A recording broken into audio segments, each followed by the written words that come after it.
ملک ہو لیکن اس کی وسعت سے نفع اٹھانا جائز نہ.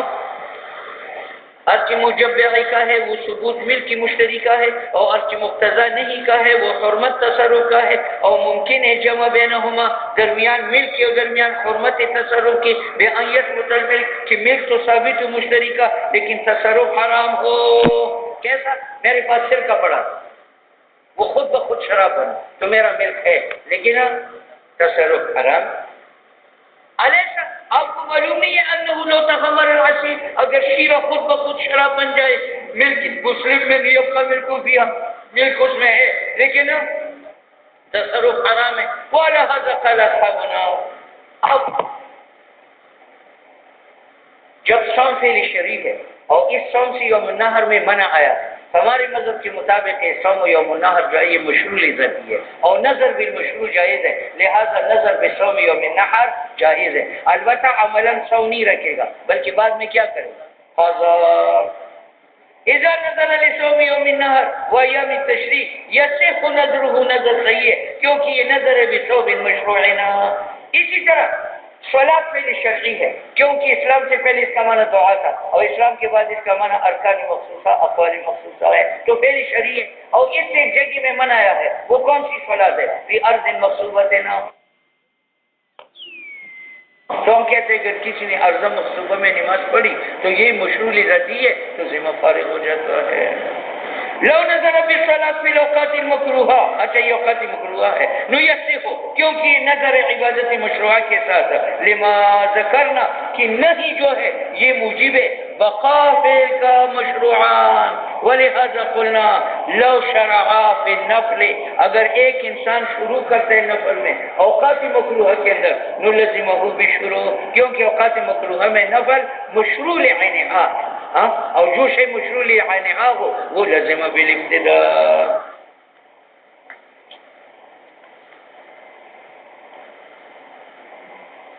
وارتكاب الحرام ليس بلازم للزوم الاتمام فانه لو صبر حتى حلت الصلاه بارتفاع الشمس وغروبها ودلوكها امكنه الاتمام بدون الكراهه. اب اس پر اعتراض ہے کہ پھر اس کو مکروہ کیوں کہتے ہیں؟ صلاۃ فی ارض مغصوبۃ تو کہتے ہیں اس لیے یہ صلاۃ فی اوقات مکروہۃ کو مکروہ کیوں کہتے ہیں؟ تو کہتے ہیں مکروہ اس لیے کہ اس کے راحت سے اس کے لیے نجات ممکن ہے. ذرا صبر کرنے کے بعد جب وقت مکروہ نکل جائے تو وہ پڑھ. اور ارتکاب حرام کا ضروری نہیں ہے لزوم الاتمام، اتمام نفل کے لیے. کیوں؟ وَإِنَّهُ لَوْ صبر کرے حتی حلت الصلاۃ، حتیٰ کہ نماز حلال ہو جائے بارتفاع الشمس، یہ صبح کے وقت، یا بغروب الشمس یہ مغرب کے وقت، وہ طلوعها یا زوال کے وقت یہ دوپہر کے وقت، نو امکنہ الاتمام، وہ اتمام کر سکتا ہے اور بغیر کراہت کی کر سکتا ہے. بات سمجھ میں آتی؟ وَبِهِ فَارَقَ صَوْمَ يَوْمِ النَّحْرِ فَإِنَّهُ لَوْ شُرِعَ فِيهِ لَا يَلْزِمُ عِنْدَ أَبِي حَنِیفَہ. صلاۃ فی اوقات مکروہۃ لازم بھی شروع ہے، لازم کیونکہ وہ فی نفسی مشروع ہے، البتہ وقت کی وجہ سے کراہت ہے تو صبر کرے. بخلاف صوم یوم النحر، صوم یوم النحر میں اگر انسان یوم النحر میں شروع پہ صوم کرے نفلی میں اور تو اس پر اتمام واجب نہیں ہے، کیونکہ جب اتمام کرے گا تو اس کے ساتھ کیا لازم ہے؟ کہ انکار عن ضیافت اللہ. اس وجہ سے جدا ہوئی نماز اوقات مکروہہ میں صوم یوم النحر سے. فإنه لو شرع فیہ، اگر انسان شروع کرے صوم نفلی کے اندر فیہ یوم النحر میں، لا یلزمہ اس پر اتمام لازم نہیں ہے عند ابی حنیفہ و محمد، کیونکہ اتمام منفک نہیں ہے ارتکاب حرام سے جو اجتناب عن ضیافت اللہ. ومن هذا النوع وطی الحائض. وطی مصنف نے کیا کہا کہ جہاں نہیں آ جائے افعال شرعیہ سے تو وہ مشروع لذاتی ہی ہے. تو اگر ایک آدمی بیوی کے ساتھ مباشرت کرے اور حالت حیض میں کرے تو وہ فعل شرعی ہے، اور اس سے منع ہے حالت حیض میں تو یہ مشروع لذاتی ہی ہے. اور جو مشروع لذاتی ہے تو آئندہ احکام اس پر مرتب ہوں گے. اسی نوع میں سے ہے وہ چیز حیضے کا وَإِنَّ النَّهْيَ عَنْ قِرْبَانِهَا، کیونکہ وہ چیز کی جماع سے بے اعتبار اذیت نجاست دم کے ہے. لقولی تعالی یسألونک عن المحیض قل هو اذى فاعتزلوا النساء في المحیض ولا تقربوهن حتى يطهرن. ولہذا اب وہ تھی حالت حیض میں مشروع ذاتی ہی ہے تو یہ ترتب الاحکام علی هذا الوجه. کس طرح دیکھو غیر شادی شدہ اگر زنا کرے تو اس کو جلد لگاؤ اور شادی شدہ زنا کرو رجم کرو. اب کس نے شادی کی اور پہلی رات بیوی کو حیض آئے اور اس نے اس نے وضی کر لی تو وہ جب یہ محسن ہے. اس کے بعد اگر اجنبیت سے زنا کرے گا تو اس کا حکم جلد ہے یا رجم؟ رجم ہے. معلوم ہو کہ یہ وضی مشروع ہے اس وجہ سے یہ محسن بنا. فَيَثْبُتُ بِهِ إِحْسَانُ الْوَاتِي، وضی غلط ہے وضی ٹھیک ہے. وَتَحِلُّ و فارس میں بیوی کو 3 طلاق دے دے 3. اب یہ اس کے لیے کب دوبارہ حلال ہوگی؟ حتی تنکحہ زوجا غیرہا. تو خاطی تو اس فن کے لیے وضع ہے تو ہم نے اس کا نکاح اس کے ساتھ پڑھایا اور اس نے اس عورت کے ساتھ حالت حیض میں وضی کی اور پھر طلاق دے دی تو مجھے شب یہ زوج اول کے لیے حلال ہو گئی. معلوم ہو کہ یہ وضی فی نفسی مشروع ہے. وَتَحِلُّ الْمَرْأَةُ لِلْفَرْجِ، ٹھیک ہے. اگر ایک انسان مباشرت سے پہلے طلاق دے تو اس پر نصف مہر ہے، اگر مباشرت کے بعد دے دو تو پورا مہر ہے. اب اس نے بیوی کے ساتھ اسی کیوں حالت حیض میں کی تو پورا مہر دینا پڑے گا. معلوم ہو کہ وہ معتبر ہے عند شرع اور حکم مہر کا ثابت ہے ٹھیک ہے. وتی سے پہلے اگر عورت کو طلاق دی جائے اس پر عدت نہیں ہے اور وتی کے بعد طلاق دی جائے.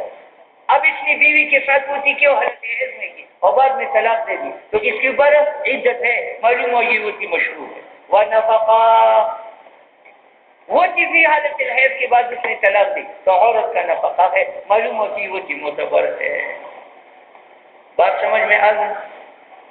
ولا دیکھو یہ مسئلہ ہے کہ اگر عورت بیوی خاوند کے ساتھ ہم بستری کا انکار کرے تو خواہ اس کو ناشزہ کہتے ہیں. اس کا نان و نفقہ واجب نہیں ہے خاوند پر. اب یہ بیوی کے پاس کیا اس کو حیض کا اور اس نے انکار کر دیا وضی سے تو فقہا لکھتے ہیں کہ یہ وضی مشروع ہے اور وضی مشروع سے عورت انکار کرے تو وہ کیا ناشزہ. تو یہ عورت بھی ناشزہ ہے. حضرت سے پر نفقہ واجب نہیں ہے.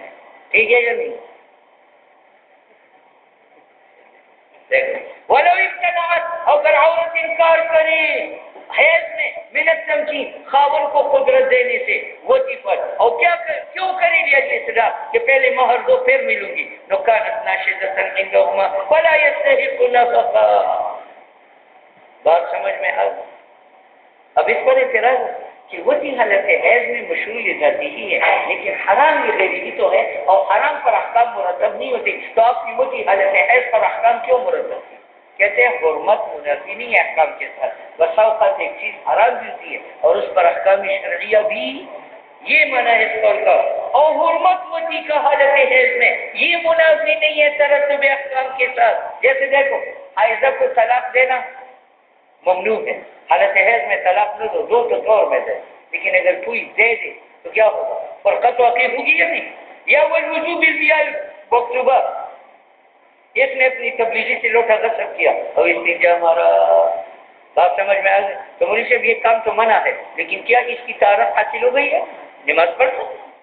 وہ اختیار کے قول سے مخلوبت ہے. اس نے جو ہے مجھ سے غلیل غصب کیا اور اس پر شاہین مارا اور شکار کر لیا تو وہ شاہین حلال ہے اگرچہ وہ غلیل حرام ہے. وہ جب کی بھی سکین مخلوبت ہے. اس نے چوری غصب کو اور اپنا دمبا ذبح کر دیا تو اگرچہ یہ ذبح سکین حرام سے ہے لیکن مذبوحہ تو حرام نہیں. وہ صلاۃ میں عرض مخلوبہ یہ تو اشتغال ملک غیر حرام ہے لیکن صلاۃ پڑھ کر ذمہ فارغ ہو جاتا ہے. وہ بیعہ فی وقت ندا اذان جمعہ کے وقت بیعہ کرنا یہ تو حرام ہے لیکن کیا مشتری مالک بنتا ہے یا نہیں بنتا؟ انه يترتب الحكم حکم مترتب ہے ان افعال پر معاشی والی حال الحرمت حالانکہ یہ افعال مشتمل ہے حرمت پر. وہ اعتبارے ہم نے کہا کہ ایک چیز حرام بھی ہو اس پر احکام بھی مرتب ہے.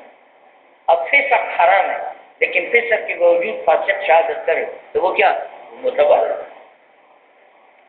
ولا تقبلوا لهم شهادة ابدا، ہم کہتے ہیں کہ فاسق اہل شہادت کا، کیونکہ زیادہ سے زیادہ اس کی شہادت حرام ہے.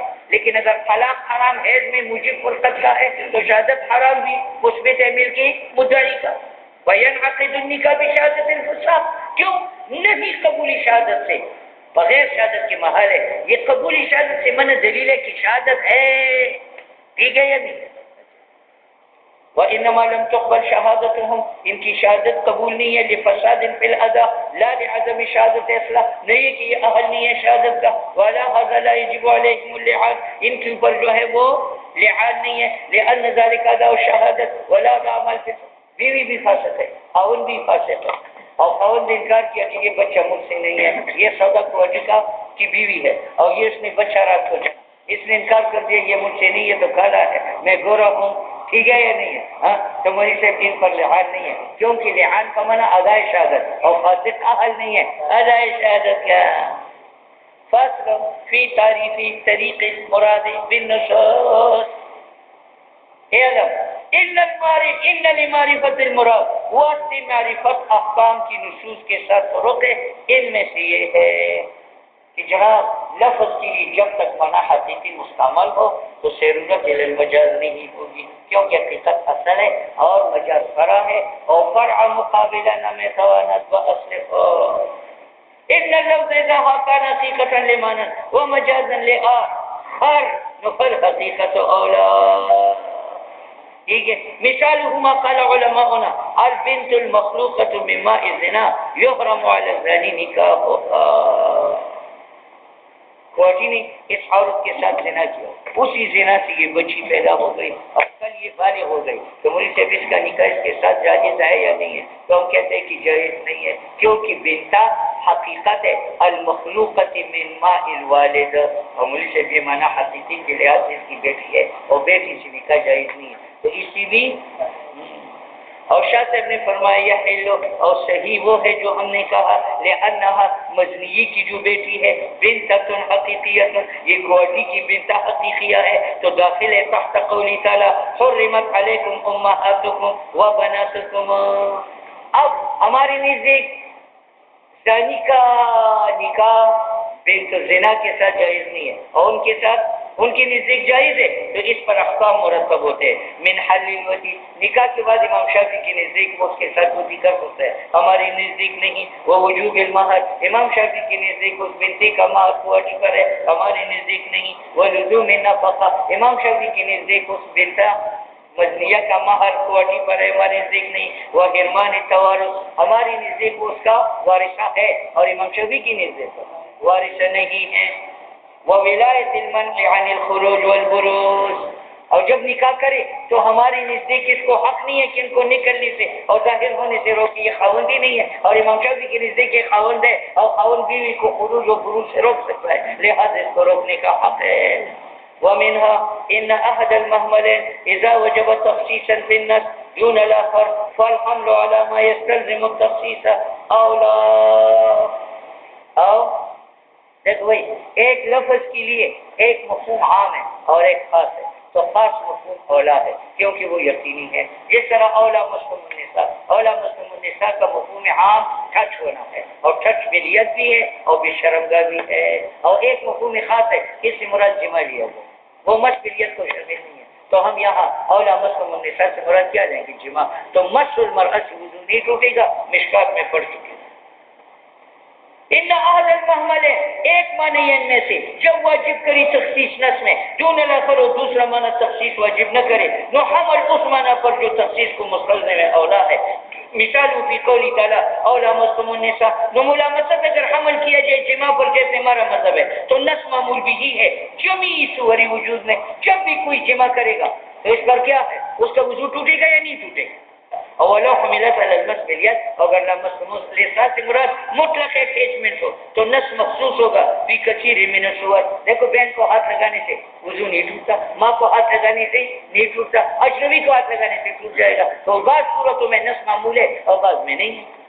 فإن مس المحارم والطفلة الصغيرة جدہ، جدہ کا معنی یہ نہیں ہے نانی دادی، یعنی بہت زیادہ چھوٹی بچی ہو، غیر ناقض للوضوء.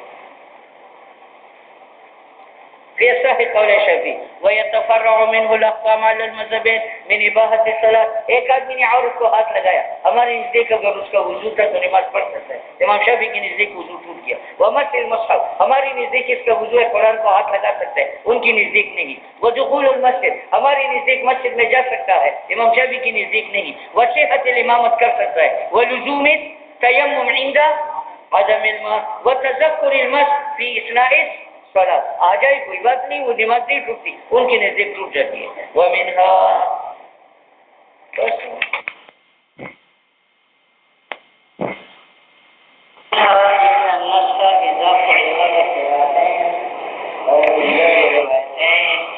كان العمل به على وجه يكون عملا بالوالدين قولا.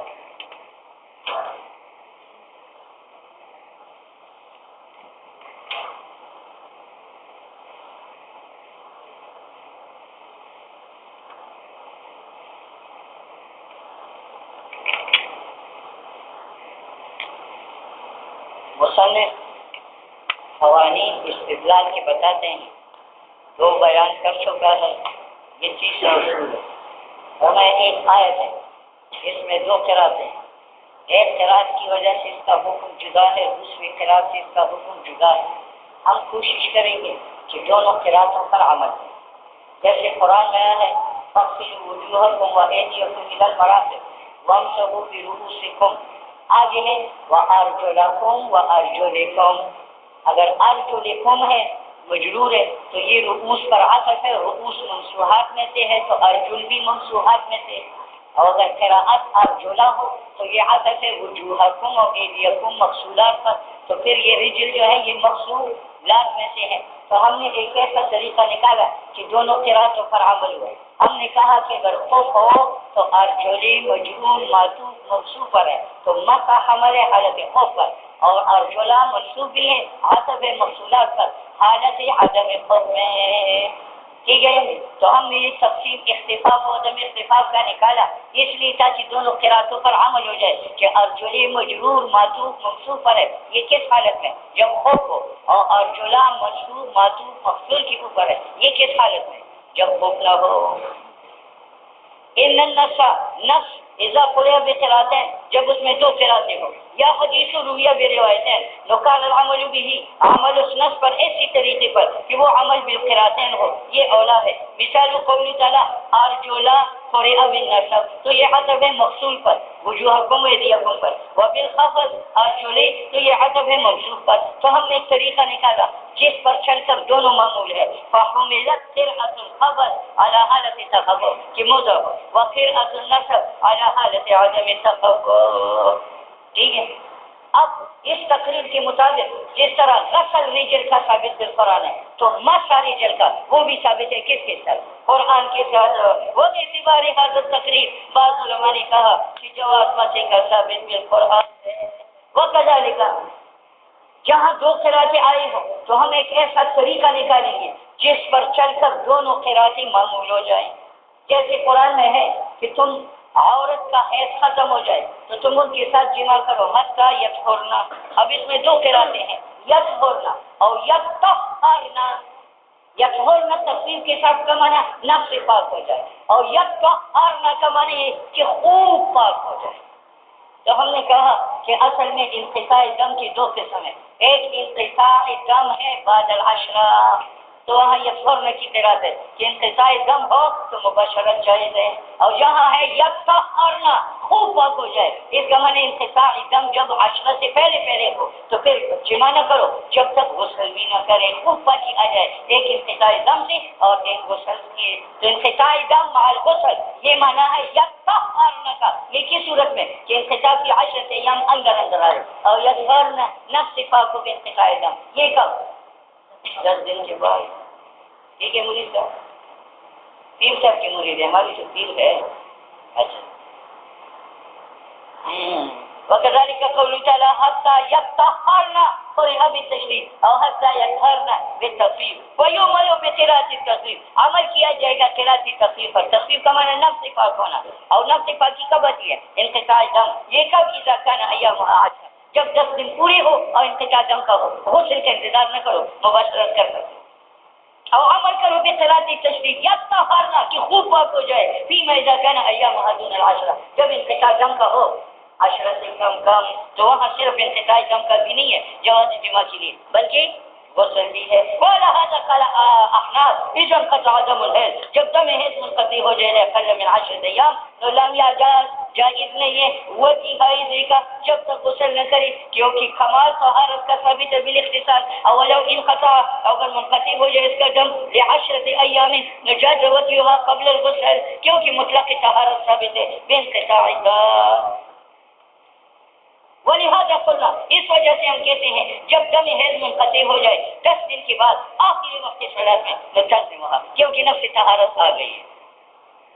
وَإِن لَمْ يَبْقِ مِنَ الْوَقْتِ، اگرچہ وقت سے باقی نہ ہو مقدار اتنا تغتسل فیہ، اولو انقطع دمها، اگر دم حیض منقطع ہو جائے اقل 10 ایام سے آخری وقت مثلا ظہر میں، وَإِن بقي من الوقت، اب اگر وقت میں اتنا باقی ہو کہ اس میں غسل کرے اور تحریمہ باندھ نماز کا نلزمت الصلاۃ وإلا فلا.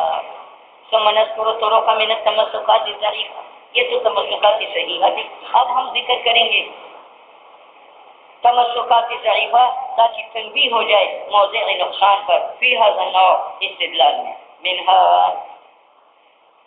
اس مسئلہ میں اختلاف ہے کہ قے ناقض للوضو ہے یا نہیں.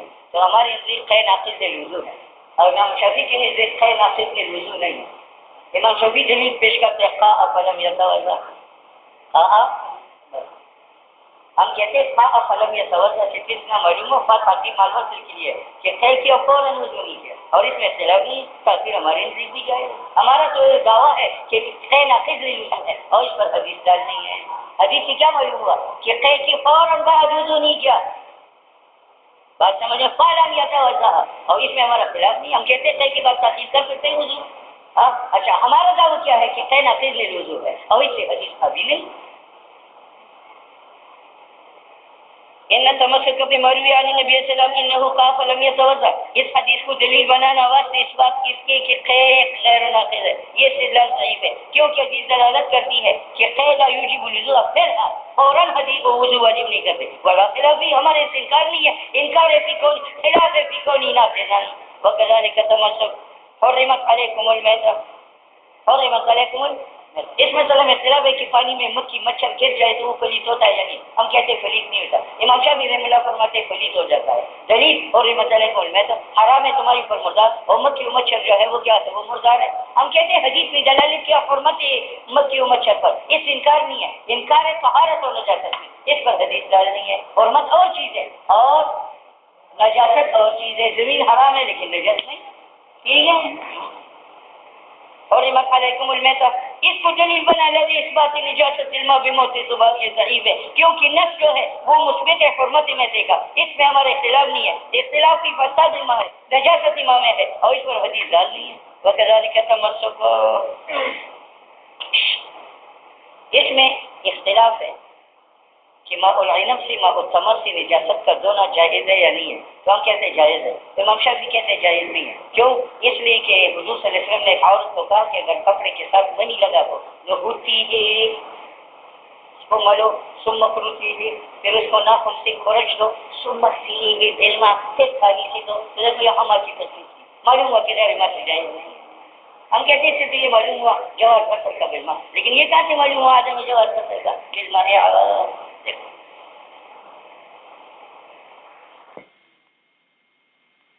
کیونکہ خبر کا رکن وجوب غسل دم بالماء نفا آگے کیسے فيتقيد بحال وجود الدم على المحل ولا خلاف فيه، خلاف في طهارة المحل بعد زوال الدم بالقلب شرك. وكذلك التمسك، اس میں اختلاف ہے کہ اگر ایک آدمی کی 40 بکریاں اور وہ بکری کی وجہ قیمت دینا چاہتے زکات میں، تو یہ جائز ہے یا نہیں؟ امام شافعی فرماتے ہیں جائز نہیں. کیوں؟ حدیث میں ہے فی 40 شاتن 40 بکروں میں بکرا ہے، تو جب بکری کا نام لیا تو قیمت جائز نہیں ہے. ہم کہتے ہیں حدیث سے کتنا معلوم ہو کہ 40 میں سے ایک بکرا دینا جائز ہے. یہ کہاں سے معلوم ہو کہ بکری کی قیمت دینی جائز نہیں؟ فی 40 شاتن، یہ ایک شاتن منصوب ہے، دوسرا مرفوع ہے. یہ کیا؟ ایک تمیز ہے عدد متوسط، اس بات اس کو دلیل بنانا واسطے اس بات عدم جواز دفع قیمت کی ضعیف ہے، کیونکہ یہ تقاضا کند وجوب شرط کا اولا خلافی سقوط زکات بے ادا قیمت ہے۔ وکذالک التمسک، اس مسئلہ میں اختلاف ہے کہ عمرہ واجب ہے یا نہیں، تو ہماری نزدیک عمرہ واجب نہیں ہے، اور امام شافعی رحمۃ اللہ کی نزدیک عمرہ جو ہے وہ واجب ہے۔ دلیل پیش کرتے ہیں اتم الحج والعمرۃ للہ، کہ امر ہے، امر وجوب کے لیے، اس سے حج بھی واجب ہوتا ہے، عمرہ بھی واجب ہوتا ہے۔ ہم کہتے ہیں کہ حدیث سے تو اتمو کا وجوب آیا ہے، اور اتمام کہتے ہیں اکمال بعد شروع کا، اور اس میں بحث نہیں ہے، وہ تو ہم بھی کہتے ہیں نفل لازم بھی شروع ہے۔ اختلاف اس میں ہے کہ ابتداء وہ واجب ہے یا نہیں ہے، اس پر کہاں دلالت کر، اس نے حدیث سے واجبرو کہا ہے یا اتمو کہا ہے، اور اتمام کس کو نام ہے، ابتدا کا یا انتہا کا؟ انتہا کا۔ معلوم ہوا کہ لازم النفل بھی شروع، اس سے یہ معلوم ہوتا ہے کہ شروع ہونے کے بعد اتمام واجب ہے، اس سے انکار نہیں ہے، انکار ہے وجوب ابتدا سے، اس پر آیت ڈال نہیں ہے۔ سمجھتے ہو؟ آیت قرآنی جز کو کہتے ہیں، حدیث حضور صلی اللہ علیہ وسلم کے فرمان کو کہتے ہیں۔ حضور علیہ السلام اللہ کے ایک پیغمبر ہے، آخری نبی ہے، خاتم النبی ہے۔ ٹھیک ہے، اب یہ مسائل چھوڑو، فضائل اعمال شروع کرو۔ عجیب لوگ وكذلك التمسك واتم الحج والعمرة لله لإثبات وجوب العمرة ابتداء ضعيفا لأن الناس يقتضي وجوب الإتمام۔ حرم میں مدرس تقریر کر رہا تھا، العمرة واجبة عند الجمهور خلافا لأهل الكوفة، وأدلة الجمهور مثبوتة محظورة مؤيدة بالقرآن والسنة بنا قول تعالى وأتم الحج والعمرة لله۔ میں نے کہا هنا أمر بالإتمام ولم ننكر عن الإتمام بعد الشروع، ننكر عن وجود العمرة، کہتے هذا جني هندي ظاہر مدد الاخلاق بالکل یا مانوس کا چلا سے اثر کرتے صدر گھوڑوں نے اثر کر صدر ایسے واتم الحج والعمرة لإثبات وجوب العمرة ابتداء، یہ ضعیف ہے کیونکہ نص تقاضا کرتے ہیں وجوب اکمال کا، وذلك انما يكون بعد الشروط ولا خلاف فيه، خلاف وجوب عمرہ میں ابتداء۔ وكذلك التمسك، اس مسئلہ میں اختلاف ہے کہ بیع فاسد مفید للملک ہے یا نہیں۔ میں نے یہ عینت آپ پر فروغ کر دی، لیکن فروغ کرنے کے ساتھ شک لگائی کہ میں جمعرات کو مرکز میں جاتا ہوں، وہاں تبلیغی نصاب پڑھتا ہوں، مجھے عینت دے دیا کرو گی، اس شرط فاسد کی وجہ سے یہ بیع کیا ہوئی فاسد۔ آیا اس سے مشتری کا ملک ہے یا نہیں؟ تو ہمارے نزدیک یہ مفید ملک کی مشتری ہے، اور شاہ صاحب کی نزدیک میں وہ حدیث پیش کرتا ہے لا تبيع الدرهم بالدرهم ولا الصاع بالصاع، کہتے ہیں یہاں سے معلوم ہوا کہ بیع فاسد غلط ہے۔ ہم کہتے ہیں اس سے معلوم ہوتا ہے حرمت کرو، اور اس میں اختلاف نہیں ہے۔ اختلاف اس میں ہے کہ حرام مفید للملک حکم ہے یا نہیں ہے، اس پر یہ دلالت نہیں کرتا، اور حرام مفید للحکم ہوتا ہے۔ جس طرح بیع وقت ندا حرام ہے لیکن وہ مفید لملک مشتری ہے، وہ کی حالت حیض میں حرام ہے لیکن اس سے احسان زوج کا اور حیل وزی کا زوج اول کے لیے وہ جائز ہے۔ وكذلك التمسك بقول عليه الصلاة والسلام لا تبيع الدرهم بالدرهم ولا الصاع بالصاع، اس کو دلیل بنانا لإثبات أن البيع الفاسد لا يفيد الملك، یہ ضعیف ہے کیونکہ نص تقاضا کو تحریم بیع فاسد ولا خلاف بھی، خلاف اس میں ہے کہ ثبوت ملک اور عدم ثبوت ملک آتا ہے یا نہیں۔ وكذلك التمسك بقول عليه السلام لا تصوموا في هذه الأيام فإنها أيام أكل وشرب وبعاث، اس مسئلہ میں اختلاف ہے کہ نظر بصوم یوم النحر جائز ہے یا نہیں۔ ہمارے نزدیک جائز ہے کیونکہ صوم بھی یوم النحر سے تو اعراض عن ضیافت اللہ ہے، جو صوم کا حرام ہے، لیکن نظر بصوم میں انکار عن ضیافت اللہ نہیں ہے۔ اب میں لفظ کہتا ہوں للہ علیہ نصوم یوم النحر، لہذا یہ جائز ہے۔ امام شافعی کہتے ہیں صوم یوم النحر ناجائز ہے، کیوں؟ حضور نے فرمایا کہ ان دنوں میں ایام تشریق میں روزہ نہ رکھو فإنه ایام اکل وشرب وجماع۔ ہم کہتے ہیں اس سے معلوم ہوتا ہے حرمت صوم کا دن، اور اس میں اختلاف نہیں ہے۔ اختلاف اس میں